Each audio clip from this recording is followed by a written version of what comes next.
Ya, bismillahirrahmanirrahim. Assalamualaikum warahmatullahi wabarakatuh. Ya, terima kasih kepada para penonton yang saya hormati bahwa pada kesempatan ini kita akan belajar tentang pendidikan Pancasila dan kewarganegaraan. Jadi, fokus topik kajian kita pada saat ini adalah tentang konsep negara karena kaitannya dengan materi tentang pendidikan Pancasila dan kewarganegaraan. Karena kewarganegaraan itu melekat dalam status ia sebagai warga negara yang berdiam diri dalam suatu negara. Oke. Apa yang akan kita pelajari? Yang kita pelajari adalah tentang konsep negara. Jadi, apa sih negara itu? Itu yang akan kita bahas sekarang. Sehingga kita akan menemukan suatu definisi yang paten bahwa negara itu punya indikator A, B, dan C gitu. Oke. Tentu teman-teman sudah pernah belajar PKN saya pikir dari SD, SMP, SMA dan kemudian ketika sampai di perguruan tinggi toh lagi harus belajar PKN. Tentu ini mungkin kita berpikir hal yang membosankan, akan tetapi sebenarnya kita belajar PKN itu adalah untuk mengokohkan pikiran kita pada konsep negara dan pada konsep Pancasila yang kita anut untuk tetap mempertahankan negara Indonesia. Oke. Yang pertama kita akan fokus pada tentang proses tumbuhnya suatu negara. Jadi apakah negara itu misalnya tiba-tiba ada atau mungkin dia berproses sehingga menjadi suatu negara, atau ada teori-teori yang menyatakan tentang bahwa negara itu ada dengan cara-cara tersendiri. Tentu misalnya proses negara Indonesia ada itu berbeda misalnya dengan proses negara Timur-Timur ada. Oke. Jadi perbedaan itulah nanti akan menghasilkan sebuah klasifikasi pembedaan negara ini dilahirkan dari proses apa saja. Pertama, kita akan telusuri dulu tentang proses tumbuhnya negara. Yang perlu diketahui bahwa manusia itu adalah makhluk sosial. Itu pertama. Manusia adalah makhluk sosial. Karena ia adalah makhluk sosial, maka dia punya kecenderungan untuk hidup bersama. Oke, itu yang perlu dipahami. Jadi, dia adalah makhluk sosial, kemudian dari sifatnya yang sosial itu dia punya kecenderungan untuk hidup bersama. Nah, kemudian seiring dengan perjalanannya untuk hidup bersama, maka ini akan melahirkan namanya adalah kolektivitas, kebersamaan. Jadi yang perlu dipahami bahwa secara psikologi manusia itu hanya akan bersama dengan orang yang sama dengan dia. Misalnya orang yang suka pesepak bola, maka dia hanya akan berteman, berkawan dengan orang yang pesepak bola. Misalnya lagi saya tidak tahu etnis Anda itu apa saja. Ketika misalnya Anda pergi di luar daerah, tentu dalam setiap manusia itu punya latar etnis, punya latar bahasa, atau punya latar daerah yang berbeda-beda. Misalnya Anda adalah masyarakat Papua. Dengan melekat dalam diri Anda adalah etnis Papua. Tiba-tiba misalnya Anda ke Amerika. Di Amerika Anda bertemu dengan orang yang sama. Misalnya asalnya dari Papua, etnisnya Papua. Maka secara tidak langsung Anda akan merasa dekat, merasa percaya bahwa dia adalah, mungkin Anda katakan sama dengan Anda nyaman bergaul dengan dia, bahkan Anda akan mengatakan dia adalah saudara saya. Dari situ maka muncullah kolektivitas, muncullah kebersamaan.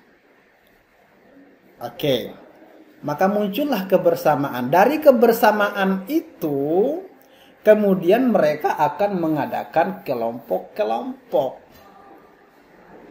Atau nanti akan membentuk suku-suku. Kelompok-kelompok, muncullah kelompok Jawa misalnya, muncullah kelompok Sumatera, muncullah kelompok Sulawesi. Jika dasar latarnya adalah latar daerah. Jika misalnya latarnya adalah latar suku, nantilah muncullah kelompok Minangkabau. Nanti muncullah latar dengan etnis Jawa, etnis Bugis, etnis Papua. Nanti muncul. Karena apa? Masing-masing berkelompok berdasarkan apa yang sama di antara mereka. Kemudian apa? Setelah ada persamaan, masing-masing individu merasa saya sama dengan kawanan saya. Oke? Nah, entah itu mungkin tadi persamaan asal, persamaan bahasa, sejarah, atau cita-cita.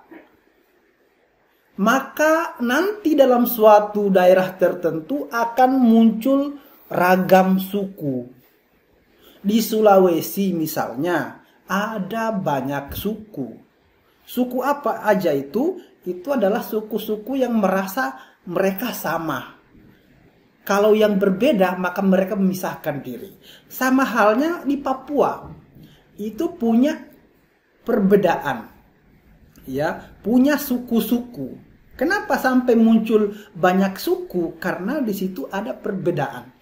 Entah itu misalnya nanti perbedaan bahasanya, perbedaan etnisnya, perbedaan daerahnya, atau mungkin perbedaan-perbedaan lain yang memungkinkan itu merasa bahwa ini kelompokku dan itu bukan kelompokku. Itu.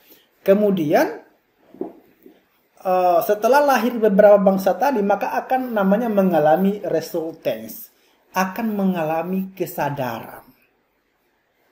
Oke. Dari namanya tadi suku bangsa, kemudian nanti akan lahir menjadi sebuah bangsa. Oke? Nanti menjadi sebuah bangsa meskipun di dalamnya ada banyak suku bangsa, ada banyak etnis, ada banyak daerah asal misalnya, tapi mereka merasa ingin menyatukan diri dari sebuah komunitas besar di mana mereka mengatakan ini bangsa, misalnya bangsa Melayu. Maka Sumatera, Jawa, Kalimantan menyatu di situ meskipun sebenarnya dari segi daerah asal dan etnis punya perbedaan. Oke. Kemudian beberapa pakar menyatakan tentang negara itu seperti apa. Jadi menurut Otto Bayo, menyatakan bahwa tentang keragaman bangsa tadi itu berangkat dari satu persamaan. Kemudian membentuk satu persatuan.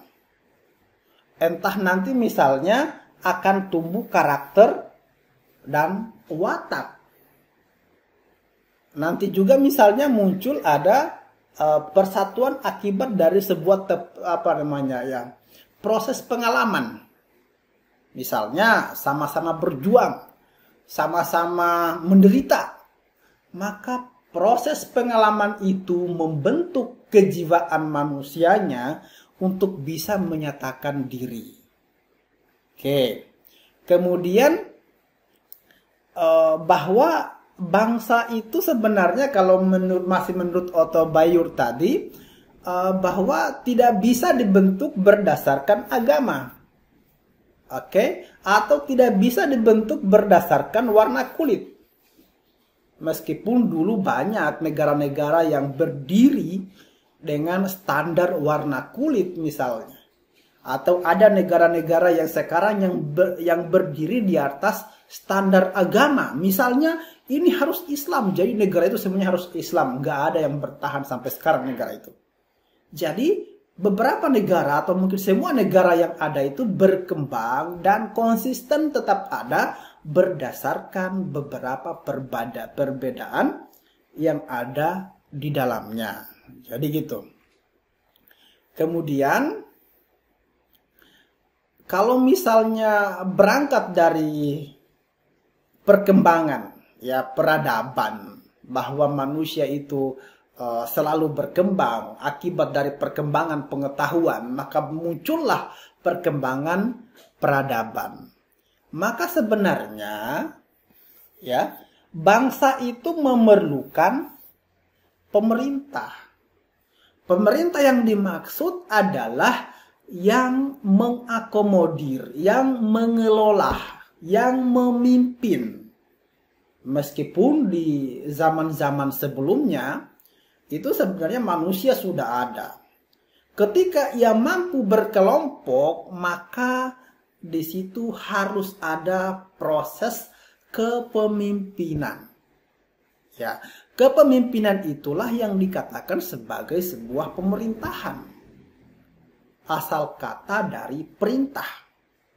Pemerintah berarti yang memberikan perintah. Kenapa butuh leader dalam suatu kelompok bangsa atau kelompok yang sama tadi? Karena bahwa dalam mengarungi proses kehidupan dalam suatu kelompok atau komunitas kesamaan itu tidak statis, semuanya serba ada. Ada saja kendala, ada saja tantangan dan hambatan. Dan di situ butuh leader, butuh pemimpin yang bisa mengambil keputusan. Atau butuh pemimpin yang akan mengakomodir, yang akan memberikan pertimbangan terhadap beberapa hal yang sedang terjadi. Maka ditunjuklah misalnya pemimpin, ditunjuklah misalnya imam, ditunjuklah misalnya koordinator. Kenapa? Karena tadi ingin agar keputusan itu diambil oleh orang yang tepat. Karena jiwa manusia memang seperti itu. Tidak bisa misalnya hidup tanpa dipimpin. Karena kalau semua ingin menjadi pemimpin dalam suatu komunitas itu kacau. Karena di dalamnya tentu ada kepentingan-kepentingan. Kepentingan menyelamatkan diri misalnya, kepentingan mengamankan diri misalnya, atau kepentingan untuk mencukupkan diri. Di sana ada. Jadi dibutuhkan leader atau pemimpin sebagai pemerintah di sana. Di sini dikatakan bahwa pemerintah itu fungsinya menciptakan dan memelihara ketertiban dalam suatu komunitas atau kelompok bangsa tertentu di masa lalu. Itu keamanan itu menjadi prioritas. Kenapa? Misalnya dalam sebuah komunitas perkampungan di situ hidup satu bangsa misalnya, kemudian tiba-tiba ada perampok misalnya. Jadi pemerintah memastikan untuk mengatur, mengamankan orang-orangnya gitu. Kemudian misalnya nanti ada perang antar kerajaan. Dulu namanya pemerintah itu nggak ada presiden, nggak ada apa. Yang ada kerajaan di tahun 500-an, abad-abad kelima. Itu sistemnya adalah sistem kerajaan. Kemudian saat itu perebutan kekuasaan itu untuk menunjukkan siapa yang kuat itu menjadi suatu hal yang elok. Karena di situ ada reputasi. Penaklukan di masa kerajaan klasik lalu itu adalah suatu hal yang wajar. kerajaan-kerajaan kuat misalnya menaklukkan kerajaan lemah untuk memperluas wilayah kekuasaan, itu sering terjadi. Sehingga dibutuhkan pemerintahan yang bisa mengelola, yang bisa mengatur wilayah masyarakat dengan strategis agar bisa mengamankan masyarakatnya, agar bisa mengamankan keutuhan wilayahnya. Oke, sementara itu terbentuknya pemerintahan tadi itu punya syarat-syarat. Oke, ada unsur-unsur yang harus dipenuhi sehingga pemerintahan itu misalnya bisa dikatakan sebagai sebuah negara. Ujungnya adalah sebuah negara. Jadi untuk pemenuhan itu dipakai namanya adalah bukti de facto dan bukti de jure. Oke, atau bukti de jure. Jadi nanti misalnya ada ikrar, ada proklamasi, ada pernyataan yang menyatakan bahwa bangsa itu adalah sebagai bangsa yang merdeka. Seperti halnya yang pernah dilakukan oleh Indonesia pada tahun 1945. Menyatakan diri, mengikrarkan, memproklamirkan bahwa Indonesia itu ada dan bebas merdeka. Jadi gitu. Kemudian negara itu didefinisikan sebagai organisasi tertinggi. Organisasi tertinggi itu adalah negara. Pemerintah dalam negara itu adalah pemimpin tertinggi. Sehingga pemerintah itu punya kedaulatan mengatur atau mengelola negara. Kemudian dia bisa mengelola ketertiban umum. Oke, secara spesifik mungkin saya perkecil seperti itu. Oke, boleh. Ini adalah alur adanya suatu negara. Oke. Alur terbentuknya suatu negara. Pertama, ada di sana adalah kesamaan suku. Semua orang yang ada di Indonesia itu punya latar suku. Dan latar suku itu dimiliki oleh setiap individu meskipun tidak terlihat. Jadi sekarang latar etnis suku itu tidak terlihat dari muka. Tidak terlihat pula dari kulit, warna kulit maksudnya. Tidak terlihat dari pakaian yang digunakan. Jadi sekarang nilai-nilai etnis atau misalnya ornamen-ornamen etnis yang melekat pada diri manusia itu perlahan mulai memudar. Nggak kelihatan lagi misalnya dia orang Jawa, dia orang Sunda, dia orang Manado, orang Bugis, orang Papua, orang Maluku, nggak kelihatan lagi. Etnis itu hanya tertanam dalam sebuah struktur hierarki etnis berdasarkan keturunan. Untuk itu, bahwa semakin kompleksnya cara membedakan etnis ini, maka semakin mengaburkan proses semacam penunggalan etnis atau etnis tidak lagi menonjol. Sehingga dengan bercampurnya ini adalah bisa dikatakan memberi nilai positif untuk bangsa, juga nanti bisa memberi nilai negatif untuk budaya. Nilai positif untuk bangsa adalah bahwa ketika etnis itu kabur dari pribadi seseorang, maka seakan orang itu bisa melebur di mana saja. Bisa hidup di mana saja dengan tidak menggunakan latar etnis dan dia bisa diterima. Itu adalah nilai positif daripada semakin kaburnya identitas etnis yang melekat pada diri manusia.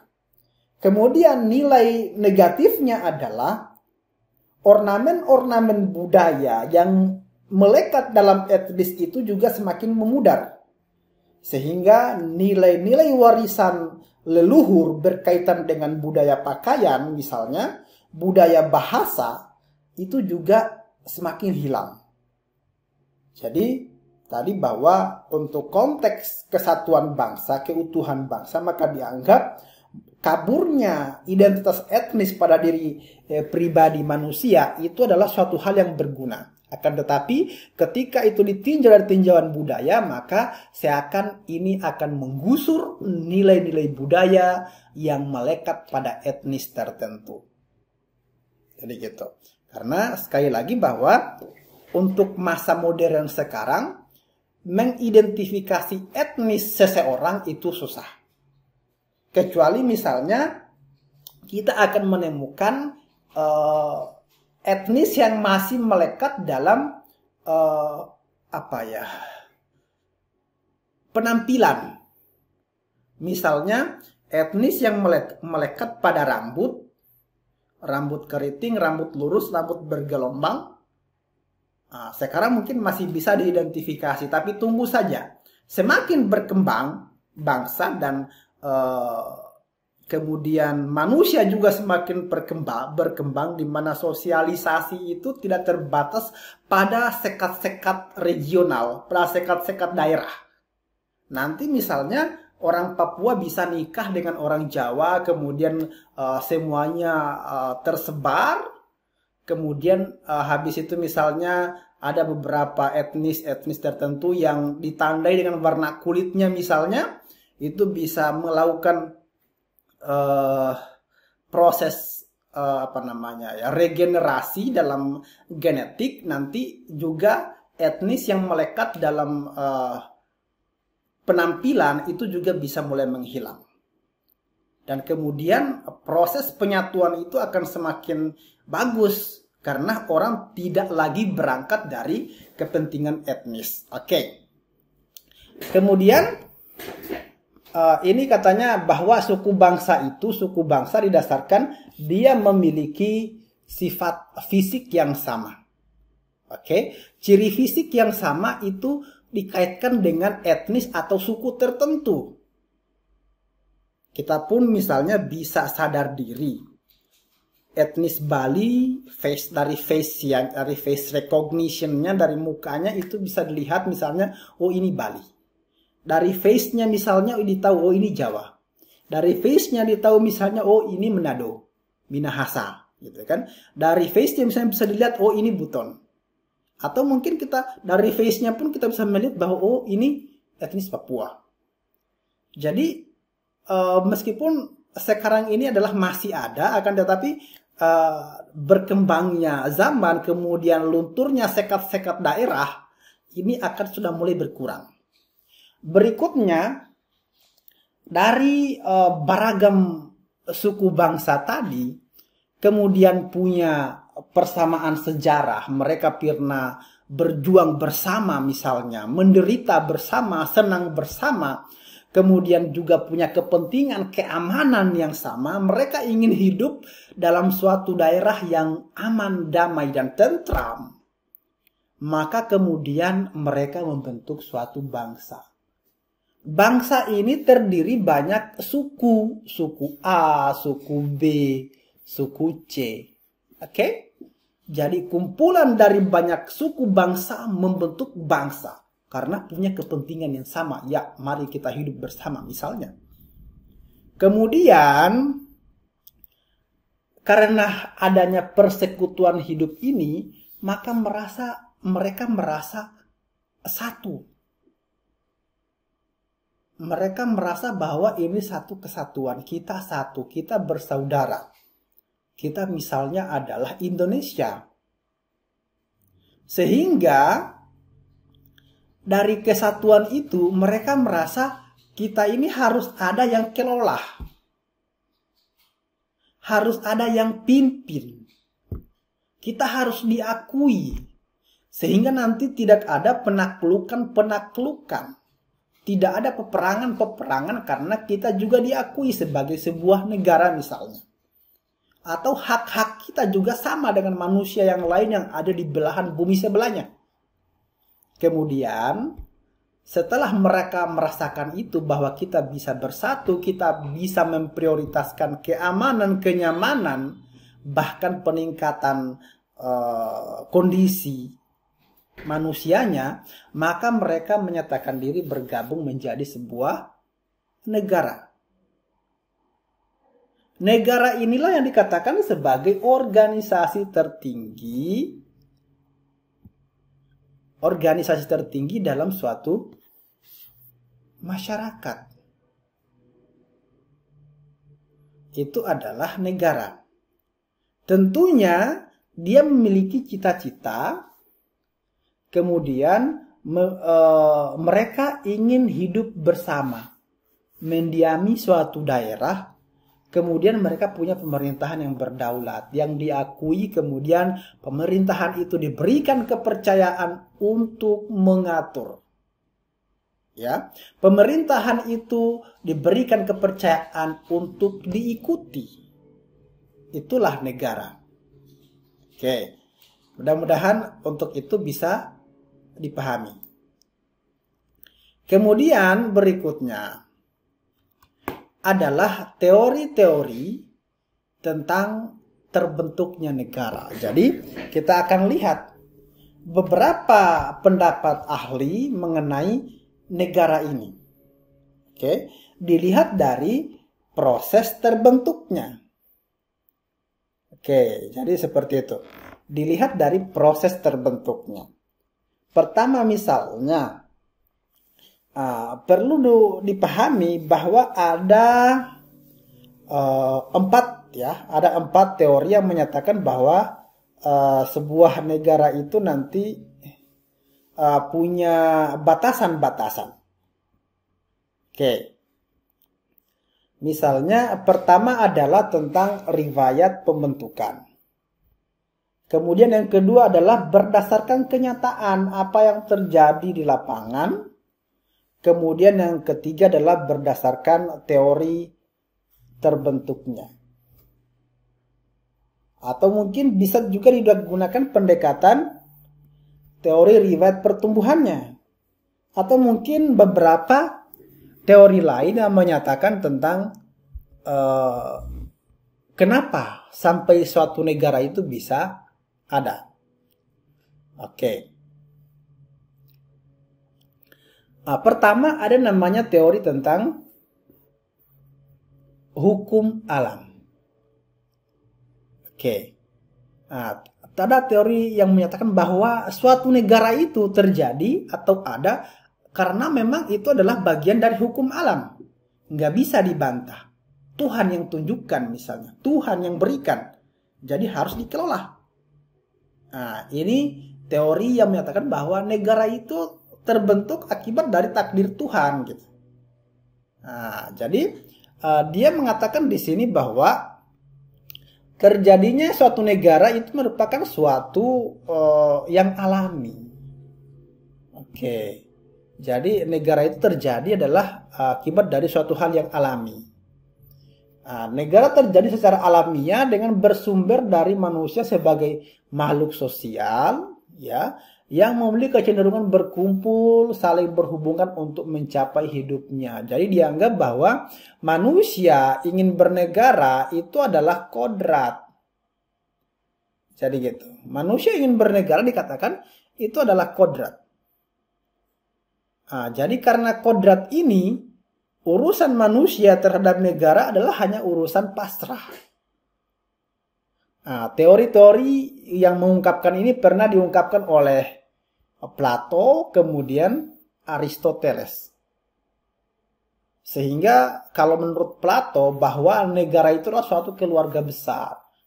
Di dalamnya ada banyak keluarga. Jadi ketika misalnya ingin menjadi sebuah negara, maka itu dicamkan sebagai keluarga besar. Kemudian katanya setiap anggotanya itu berhubungan, kemudian bekerja sama, memiliki tugas. memiliki tugas masing-masing. Jadi untuk mereka mencari kehidupan. Itu kuncinya. Kemudian kalau menurut Aristoteles, ya, negara itu awalnya adalah sebagai keluarga. Jadi awalnya family, keluarga dari misalnya dari ayah, ibu, anak, kan? Kemudian dari keluarga itu membentuk kelompok keluarga. Kelompok keluarga ini persepupuan. Satu kali, 2 kali, 3 kali. Itu namanya adalah sekelompok keluarga. Kemudian dari sekelompok keluarga tadi itu kemudian berkembang menjadi sebagai keluarga yang besar sehingga terbentuk desa. Desa itu perkampungan begitu. Setelah berbentuk perkampungan bisa berkembang lagi lebih luas, maka dia misalnya membentuk kecamatan atau lebih luas lagi kabupaten, provinsi, hingga akhirnya cakupannya lebih luas cakupannya. Terbentuklah sebuah negara. Itu yang diungkapkan oleh Aristoteles. Sayangnya Aristoteles ini orang lama gitu kan. Jadi dia dihitungnya adalah kalau tahun-tahun lalu, tahun sebelum Masehi, hitungan lalu lebih tinggi, sekarang lebih rendah. Jadi gitu. Dia lahir misalnya di 384 sebelum Masehi, kemudian meninggal 322 sebelum Masehi. Hitung mundur sampai 1 tahun sebelum Masehi gitu. Oke. Kemudian berikutnya tadi ya bahwa teori hukum alam bahwa memang begitu, manusia itu mau dia apapun adanya tetap ingin berkelompok. Itu yang diungkapkan oleh teori hukum alam, bahwa merujuk kepada sifat manusia itu sendiri yang tetap ingin bergabung, tetap ingin berkelompok dalam suatu kesamaan. Berikutnya ada teori asal-usul terbentuknya negara berdasarkan teori ketuhanan.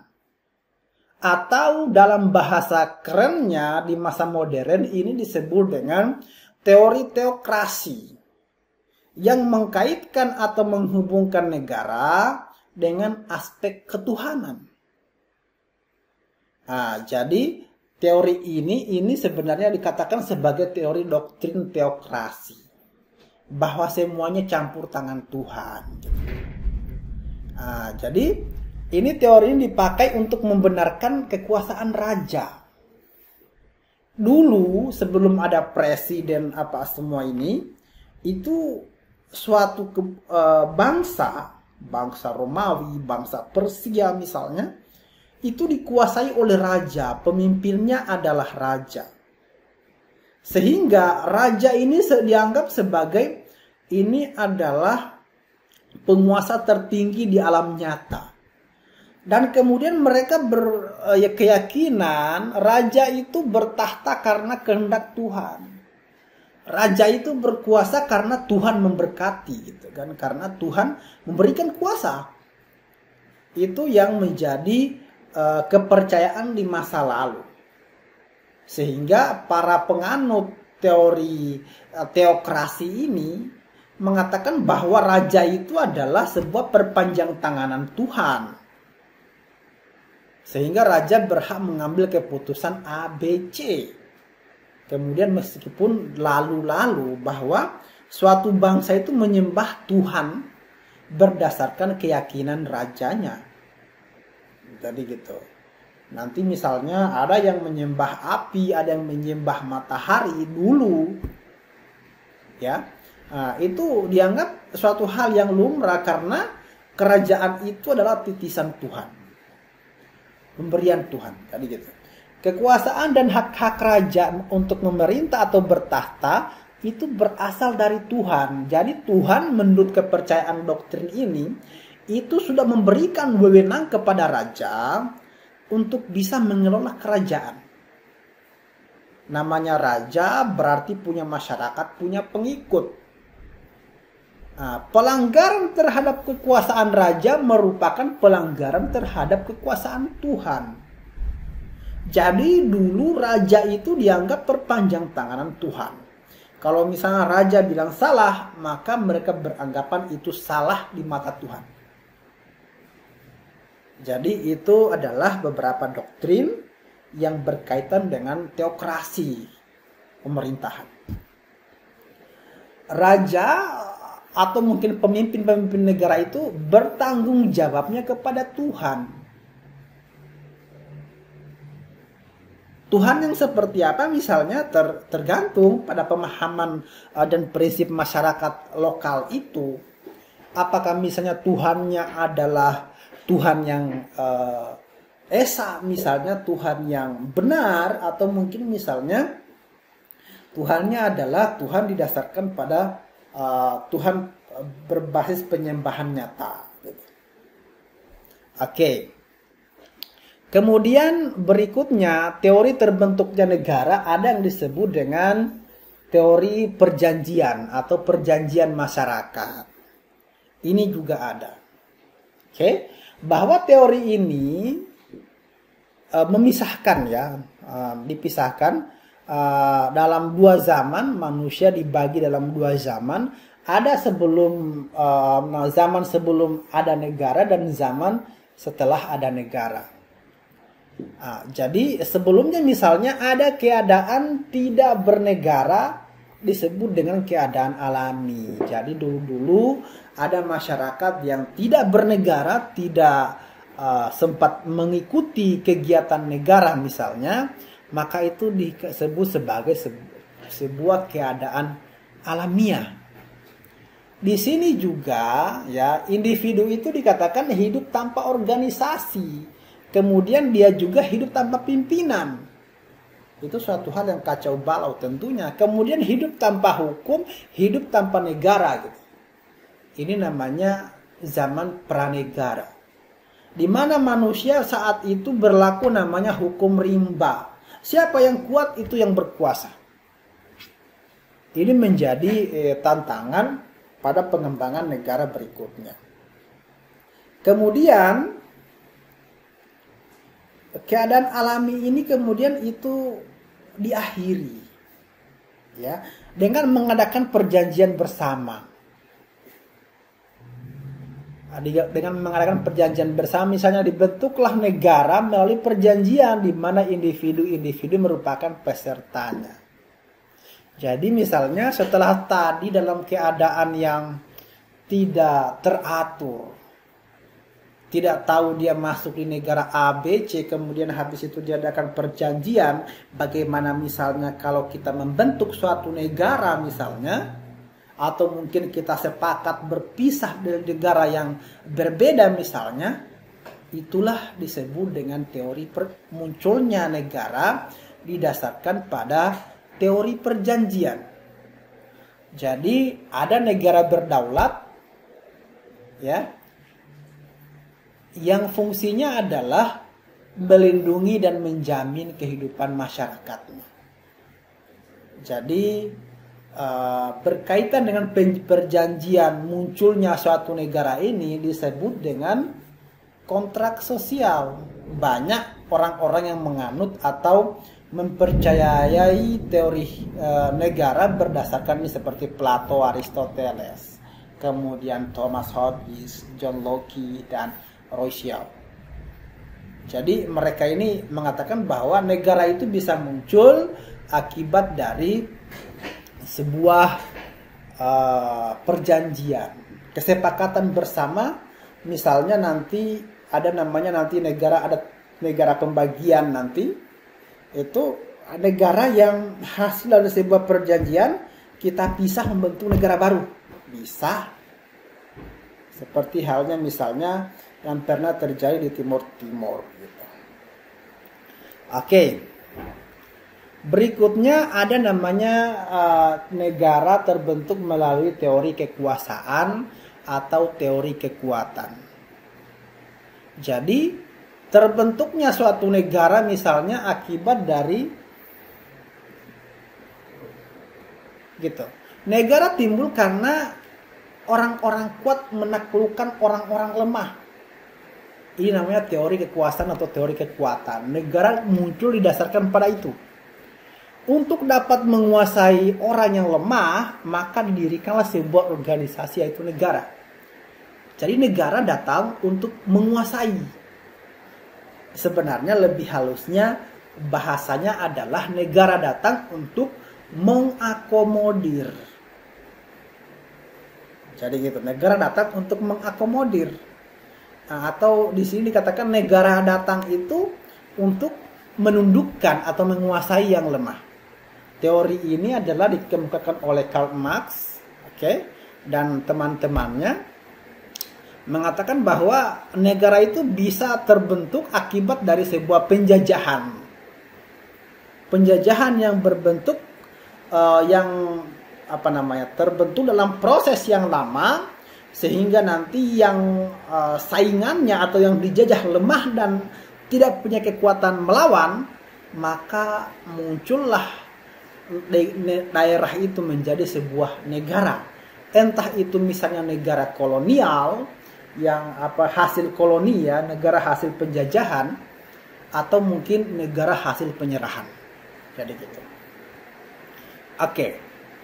Kemudian nanti kita akan melihat bagaimana sih Indonesia ya hingga akhirnya berikrar dan menyatakan diri menjadi Negara Kesatuan Republik Indonesia. Jadi rujukan kita adalah ke Bapak Founding Father Indonesia, yaitu Bapak Soekarno.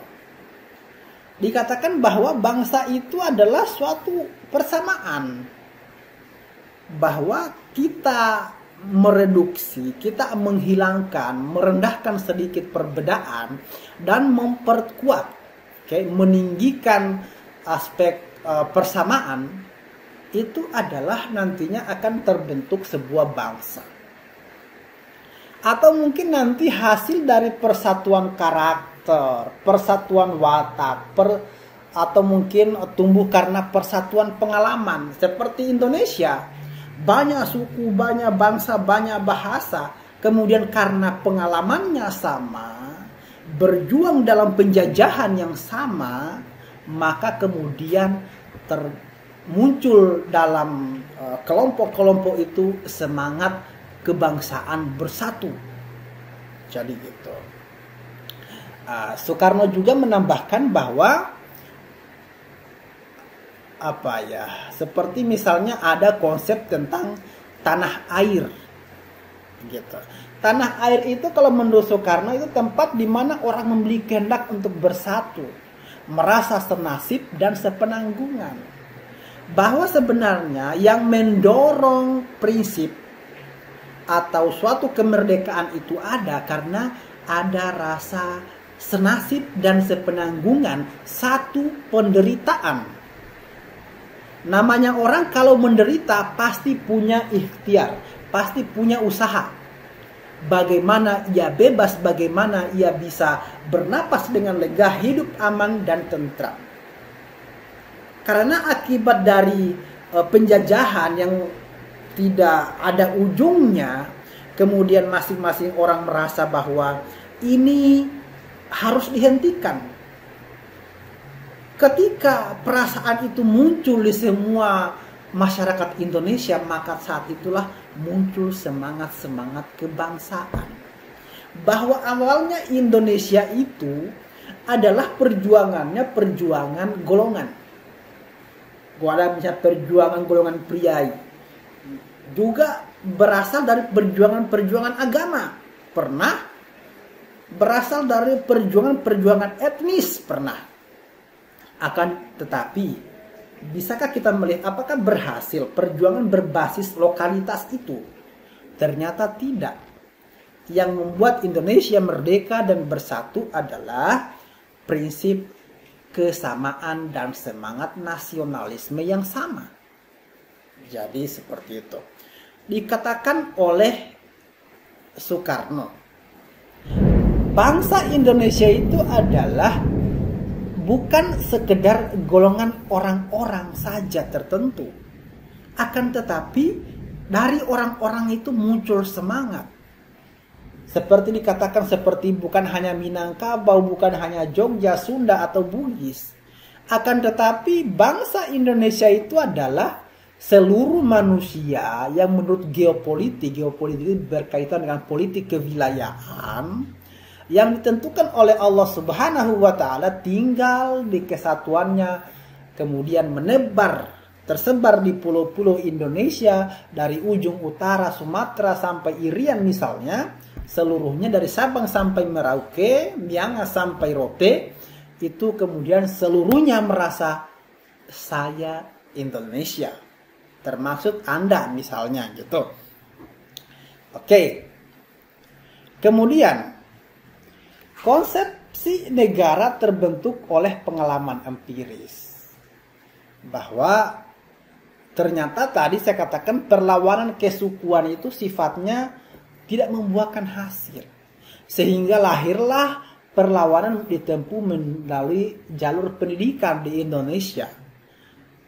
Karena waktu itu orang-orang Indonesia sudah cerdas. Perlawanan fisik itu yang berangkat dari semangat regional daerah atau mungkin etnis itu nggak maksimal.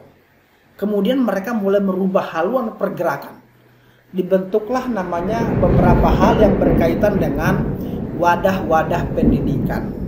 Maka lahirlah Budi Utomo, Pergerakan Nasional Budi Utomo pada 20 Mei 1908.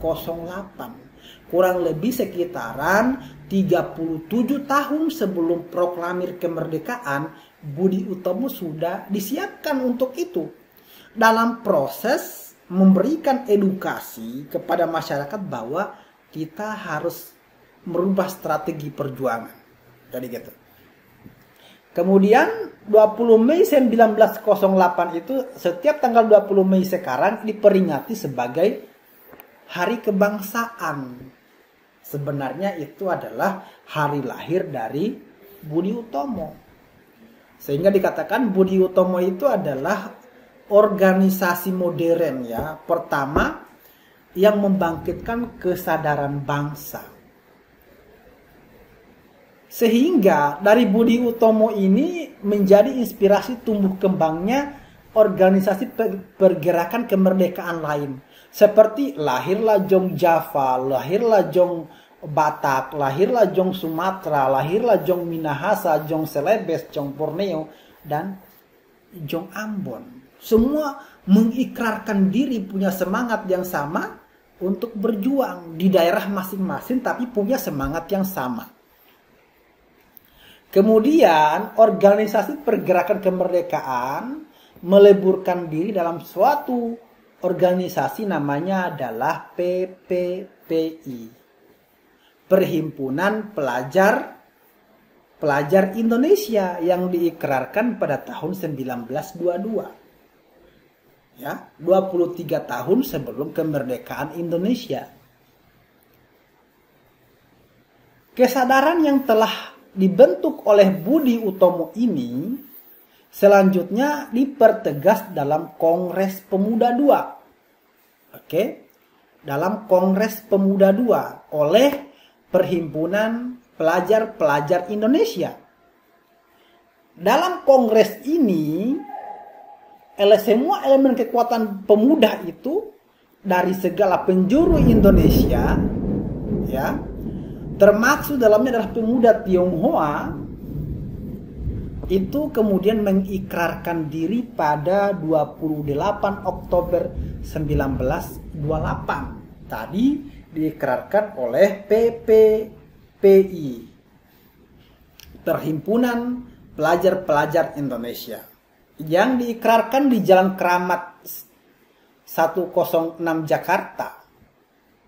Sehingga hasil dari ikrar ini lahirlah Sumpah Pemuda pada tanggal 28 Oktober 1928. Ini harus diingat. Sejarah nasionalisme pemuda itu awal ikrarnya pada 28 Oktober 1928.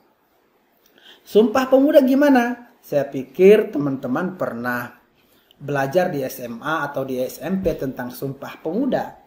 Ini Sumpah Pemuda yang diikrarkan pada saat itu. Kami putra-putri Indonesia mengaku bertumpah darah yang satu yaitu tanah air, yaitu tanah Indonesia. Kemudian kami putra-putri Indonesia mengaku berbangsa, yang satu bangsa Indonesia. Kami putra-putri Indonesia mengaku berbahasa, satu bahasa Indonesia. Itu adalah isi Sumpah Pemuda pada saat itu. Nah, jadi ini Sumpah Pemuda menggerakkan seluruh pemuda Indonesia untuk punya rasa yang sama, semangat yang sama, yaitu nasionalis. Kemudian akibat dari semangat Sumpah Pemuda ini, 23 tahun kemudian lahirlah proklamasi 1945. Sehingga Soekarno mengatakan gini, Indonesia itu bukan negara agama, akan tetapi adalah negara nasionalis. Kenapa sampai ini terbesit diungkapkan oleh Soekarno? Karena memang di dalam tubuh Indonesia itu ada beragam agama. Perjuangannya itu adalah perjuangan keragaman. Sehingga negara Indonesia adalah negara nasionalis. Akan tetapi dalam sifatnya, dasar negaranya itu adalah mengakui agama. Oke. Kemudian berikutnya, unsur-unsur negara. Jadi negara itu dibentuk atas beberapa bagian. Apa saja itu? Pertama, negara itu harus punya rakyat. Kemudian negara harus punya wilayah. Nggak boleh nyaplok-nyaplok wilayahnya orang. Kemudian negara harus punya pemerintahan. Negara pun harus bisa diakui oleh negara lain. Kenapa? Karena memang ketika itu diakui, itu dianggap sebagai sesuatu hal yang sah. Ketika tidak diakui, berarti ada hal yang cacat yang membuat negara lain tidak bisa mengakui. Bisa jadi misalnya itu adalah akibat perebutan dari kekuasaan atau penindasan atau mungkin pengambil alihan. Itu yang tidak akan diakui oleh negara lain. Unsur rakyat, wilayah, dan pemerintah itu umumnya itu dikatakan sebagai syarat untuk mendapatkan de facto. Nah, jadi misalnya ada wilayah tertentu kemudian didiami oleh rakyat, itu adalah pemerintahan atau negara dalam keadaan de facto. Ada negaranya, ada wilayahnya, kemudian ada masyarakatnya, itu negara secara de facto. Kemudian berikutnya ada negara secara de jure, gitu kan? Nah, negara secara de jure itu adalah negara secara hukum, legalitas negara itu. Misalnya dia memiliki pemerintahan, kemudian dia diakui oleh negara lain. Jadi dua komponen ini, pengakuan secara de facto dan pengakuan secara de jure, itu harus dimiliki oleh sebuah negara. Tidak boleh tidak, gitu kan? Kalau tidak, berarti nanti tetap akan ada cacatnya. Gitu. Unsur negara dikatakan sebagai unsur utama. Unsur rakyat itu unsur utama. Ada rakyat itu adalah unsur utama. Kemudian dia ada wilayahnya, itu menjadi faktor penguat. Gitu. Kemudian rakyat itu merupakan persekutuan hidup. Ya, rakyat tadi ya, yang berkeinginan untuk bersatu dan mempunyai persamaan cita-cita, itu adalah rakyat. Beberapa pakar mengatakan tentang konsep rakyat ini, sehingga dikatakan bahwa suatu negara itu harus punya wilayah sebagai tempat hunian daripada rakyat yang disebutkan tadi. Wilayah itu ditempati oleh rakyat dan negara haruslah didiami atau dikelola secara berkesinambungan. Sehingga nanti punya legalitas, punya legitimasi misalnya, atau pengakuan sebagai suatu wilayah dan membentuk suatu negara. Oke.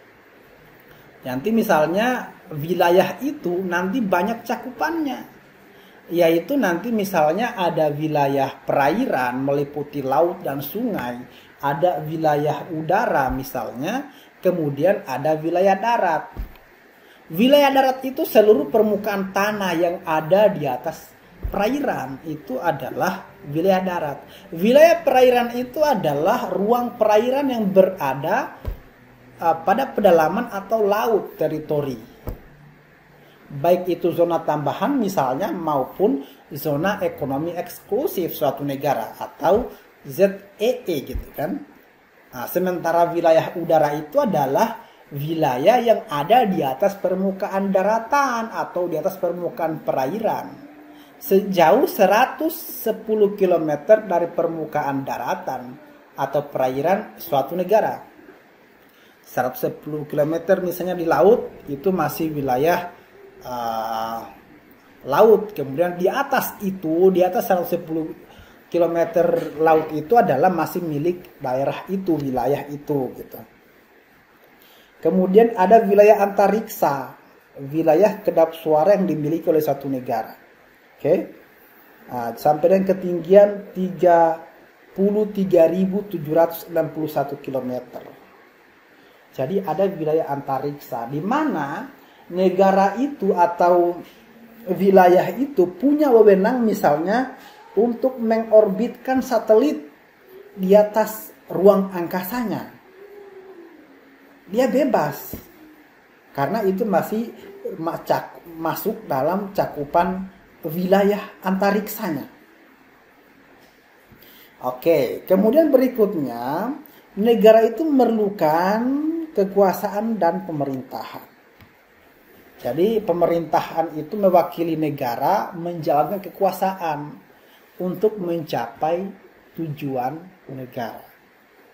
Jadi pemerintah itu punya 3 pengertian. Pertama, pengertian luas bahwa pemerintah adalah badan-badan negara yang bertugas menjalankan kekuasaan negara. Kemudian ada pemerintahan secara sempit, yaitu seluruh aparat pemerintah ya. Pemerintah seluruh aparat yang bertugas melaksanakan pemerintah sehari-hari.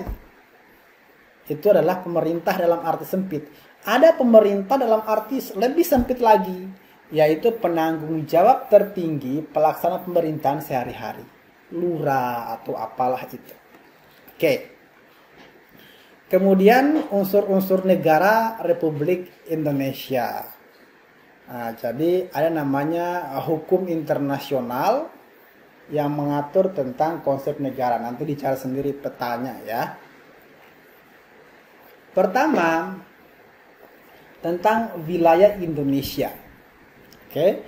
Dijelaskan dalam Undang-Undang 1945 pasal 25A bahwa negara Indonesia itu adalah negara kepulauan yang bercirikan Nusantara dengan wilayah batas-batas dan hak ditetapkan berdasarkan undang-undang.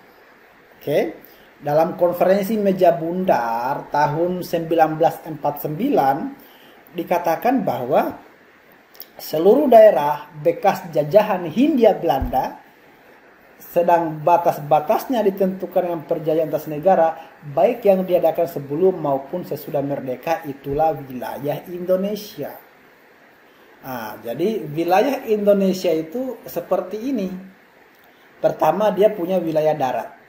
Oke. Jadi negara satu dengan negara lain sering terjadi perang dikarenakan masalah batas wilayah. Misalnya Indonesia dengan Malaysia, batas wilayah lautnya belum bisa difikskan misalnya, sehingga seringkali misalnya terjadi cekcok atau mungkin hampir saja perang. Kemudian perbatasan dua negara dari wilayah darat. Pertama, perbatasan alam.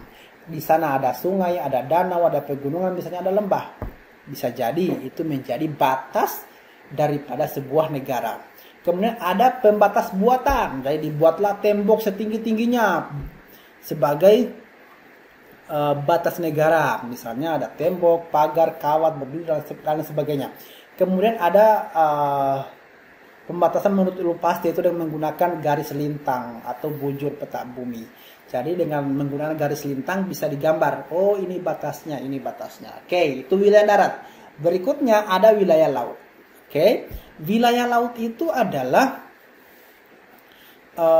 segala permukaan laut yang ada dalam teritorial itu. Oke, laut di luar teritorial dikatakan sebagai laut terbuka atau laut bebas, itu tanpa klaim. Lanjut, misalnya di dunia ini ada misalnya negara yang tidak punya wilayah laut, yaitu Swiss dan Mongolia. Nanti ditelusuri di peta di mana letak Swiss dan Mongolia. Baru kita cek kira-kira dia punya wilayah laut atau tidak gitu. Kemudian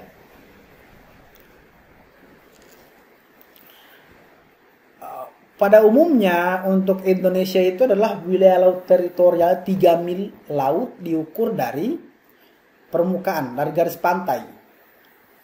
Garis pantai darat pada saat pasang surut 3 mil. Nanti dicari 1 mil berapa kilo gitu kan. Dikatakan 3 mil di laut itu dari pinggir pantai itu adalah masuk dalam wilayah negara itu. Oke. Kemudian untuk negara Indonesia ditetapkan pada 21 Maret 1980 itu dikatakan ada namanya batas zona ekonomi eksklusif yaitu ZEE. Yang lebarnya adalah 200 mil dihitung dari garis pantai Indonesia. 200 mil untuk Indonesia sebagai negara kepulauan. Jadi gitu. Oke. Kemudian ada wilayah udara. Wilayah udara itu adalah segala apa yang ada di atas permukaan tanah. Jadi mengenai aturan tentang ini sudah diatur dalam Perjanjian Paris tahun 1999, waktu itu Indonesia belum merdeka. Kemudian ada namanya daerah ekstrateritorial, yaitu daerah-daerah yang di luar teritorial, di mana misalnya di situ kapal laut berlayar di laut terbuka dengan bendera negara tertentu merupakan wilayah negara yang bersangkutan. Jadi misalnya ada kapal laut yang berlayar dengan negara bendera Indonesia, bendera apa gitu. Tempat perwakilan disebut ekstratorial berarti tempat itu mesti berada di wilayah negara lain tetapi dianggap wilayah negara wakili. Misalnya kantor kedutaan. Misalnya kantor kedutaan Indonesia di Australia berarti itu masuk dalam wilayah Indonesia. Gitu. Namanya adalah daerah ekstrateritorial. Kedutaan adalah wakil negara suatu negara yang mengurusi masalah politik orang yang disebut dengan duta. Nanti misalnya ada konsulat. Tadi tentang wilayah. Berikutnya tentang rakyat. Oke. Rakyat ini merupakan hal penting ya, unsur penting yang harus diperoleh oleh suatu bangsa untuk bisa membentuk suatu negara. Sehingga dia dianggap sebagai suatu hal yang urgent gitu. Oke, kemudian berikutnya ada pemerintahan yang berdaulat. Jadi dibentuk dari sebuah konstitusi misalnya, kemudian bisa diakui menjadi sebuah organisasi pemerintah. Misalnya dipilih atau ditunjuk atau didaulat. Itu adalah konsepsi pemerintah. Jadi ketika ditunjuk atau dipilih maka secara otomatis dia punya kedaulatan, artinya punya kekuasaan untuk bisa mengatur. Berikutnya adalah tentang pengakuan dari negara lain. Jadi pengakuan dari negara lain itu bukanlah suatu hal yang penting urgent sebenarnya, akan tetapi sifatnya dia menerangkan tentang bahwa negara itu ada. Jadi pengakuan dari negara lain itu sifatnya adalah deklaratif. Nanti misalnya ada dua pengakuannya, pengakuan secara de facto, pengakuan secara de jure. Kalau de facto itu misalnya berdasarkan fakta tentang rakyat dan wilayahnya. Kalau de jure itu misalnya tentang pemerintahan dan pengakuannya. Oke. Nanti misalnya ada tujuan negara. Tujuan negara pertama menanamkan kedaulatan pemerintah untuk mengatur, kemudian menyelenggarakan ketertiban umum, kemudian mencapai kesejahteraan sosial. Oke, nanti ada beberapa hal tentang tujuan negara semakin banyak. Nanti kalau tujuan negara Indonesia itu termuat dalam undang-undang. Undang-undang 1945 dalam pembukaan misalnya, pertama, melindungi segenap bangsa Indonesia, memajukan kesejahteraan umum, mencerdaskan kehidupan bangsa, dan ikut melaksanakan ketertiban dunia. Itu adalah tujuan bangsa Indonesia berdasarkan Undang-Undang 1945 yang dikemukakan oleh founding father kita, para proklamator bangsa. Jadi itu adalah beberapa hal yang bisa saya jelaskan pada kesempatan ini. Mengenai misalnya nanti bentuk negara, kita akan bahas dalam pertemuan selanjutnya. Dalam video selanjutnya kita akan bahas tentang bentuk negara. Sekarang tentang konsep negara, unsur negara, kemudian penjelasan dari unsur-unsur negara itu saya pikir cukup. Kita akan diskusikan lebih lanjut dalam perkuliahan berikutnya. Demikian, Assalamualaikum warahmatullahi wabarakatuh.